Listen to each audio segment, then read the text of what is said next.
Hi, my name is Jane Scarf, and the topic I want to talk to you today about is using the Bill of Rights, Canadian Bill of Rights, versus the Charter of Rights and Freedoms to protect you from the use of police with regard to closure to your business or closure to your churches or shutting down your protests.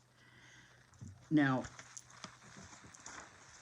you hear a lot of people talking about the oath that the police have taken to uphold the charter, the Constitution specifically, so your charter rights.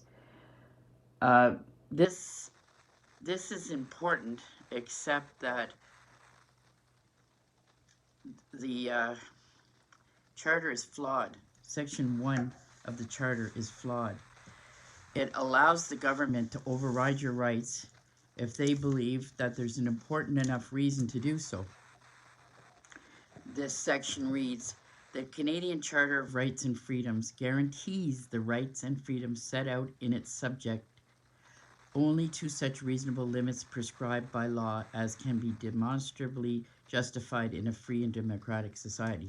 So the problem is when the police are at your door, their idea is that the government is telling them override your rights, and their position is, well, we have to let the courts decide.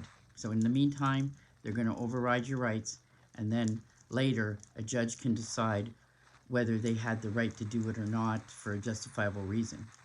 Okay, now that's a problem, because if you're trying to run a business and they're using force to close it down, you're done. Your business is not going to survive if you have to be closed throughout the time that you're trying to go to court for it. And the courts are closed and yada, yada, yada. It's very expensive. And it's only maybe after all that. The court could decide, oh, yeah, pandemics are important. Um, so that's not a right that you can take to use in the face of police force.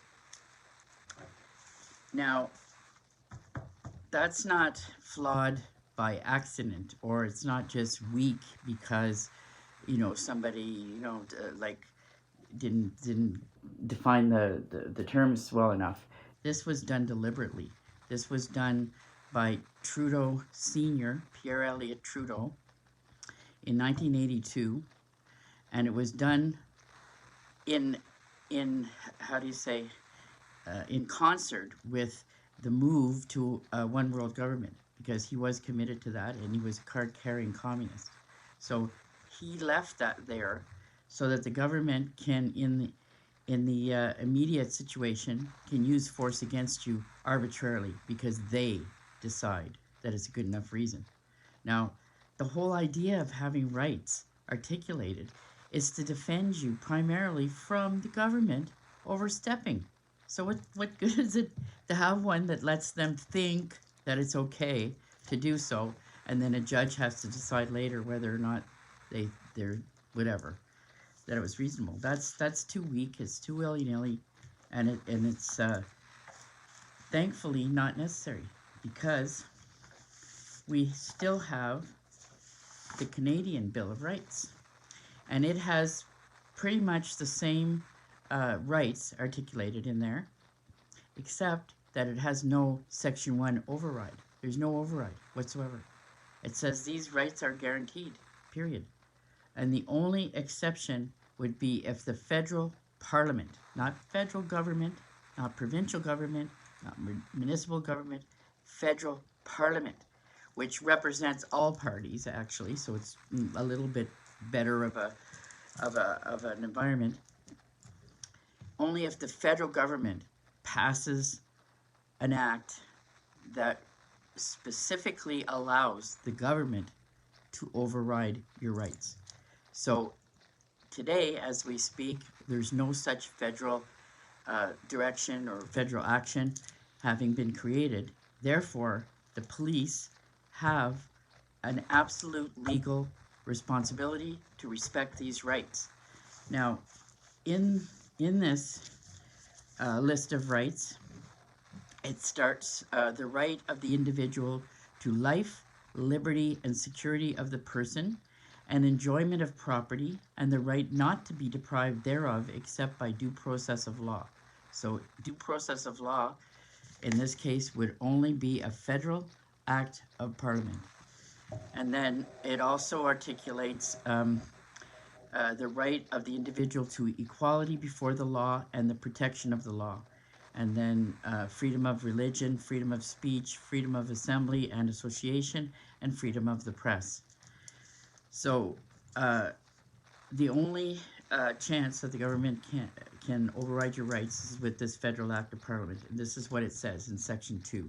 It says every law of Canada shall, okay, very strong word, shall, unless it is expressly declared by an act of the federal parliament of Canada that it shall operate notwithstanding the Canadian Bill of Rights, be so construed and applied as not to abrogate, abridge, or infringe, or to authorize the abrogation, abridgment, or infringement of any of the rights or freedoms herein recognized and declared.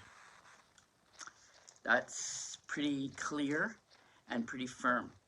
So that means if you have an issue with the provincial bylaws, the COVID measure bylaws, there's two. There's Emergency Management Civil Protection Act and the Reopening of Ontario Act. If you have a problem with either one, under either one of those pieces of legislation, they're only allowed to give you a fine. They cannot bring police in because police cannot use a provincial piece of legislation and override your rights.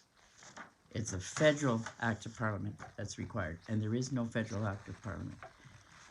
So that's pretty, pretty straightforward. You can get a copy of the Canadian Bill of Rights. Just Google Canadian Bill of Rights, and it's right there, Section 1, Statement of Your Rights, Section 2, they can't override.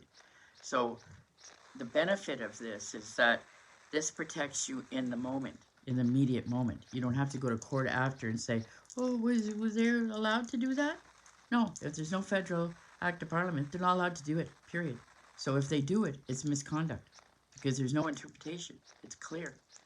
So that's what I'm recommending for churches and for businesses and for protesters, the same thing. Um, under the charter, if you're protesting and they come marching in or galloping in or by riding their bike in or whatever way they're coming, and tell you that protest is being shut down under the emergency declarations, not allowed doing that. The Bill of Rights protects you from that activity. They can give you a ticket, and you can go to court after and claim that the ticket violates your charter rights. So that's the idea. So the Bill of Rights stops them from using police, and the charter stops them from giving unconstitutional tickets. So there's lots of grounds. I won't get into that today, but there's lots of constitutional grounds to fight your ticket once you get a ticket. But in the meantime, you should be able in the meantime, you're legally allowed to stay open until the court determines the issues with the tickets. And in which case you could still stay open. It would just be you have to pay the tickets, and if you lose, and that's the worst that could happen. But if they get away with using police, you're going to be having your business is going to stop, or your church is going to close down, or your protest is going to stop. So please look it up. Section 1, all of your rights in the Canadian Bill of Rights. Section 2, they can't override it. Now the reason, it says in there also, some people will say, whoa, wait, it says it's only for federal government. Well, all police are regulated by the federal government, every level, under the criminal code. Now there is provincial legislation for administration. So you have the Police Services Act in Ontario, but that's for administration. The regulation is federal. And that's the same with courts. Courts are federally regulated, and provincially administered. So you have both the structural regulation, and then your rules or your procedures for the administration. So I hope people take this to heart, get a copy. If you're going to be opening on February 11th or at any other time, uh, make sure that you're armed with the knowledge that the police have no legal authority to close your business, none whatsoever. And if they're like emergency and all that, well, then it's up to the federal government to respond. And they've had lots of time. They've had since March. It's not happening. And there's lots of reasons why that wouldn't pass. That's another whole ball of wax. But right now, that doesn't even matter, because there is no federal act of parliament. And I know a young man that twice confronted police in protest when they were going to ticket him, and he was using this, my right to protest, blah, blah, blah, and the police didn't ticket him. So, yeah, I don't know. I can't guarantee that'll work every time, but if it doesn't, you have an immediate grounds for a charge of misconduct, or any kind of civil action, because there's no gray area. When you go, they've transgressed, and that's the end of it. With the charter, there's gray. Like, is a pandemic good enough reason to override your rights, or is it not? So it's like, you don't know what court, judge you're going to get. You don't know what considerations there's going to be.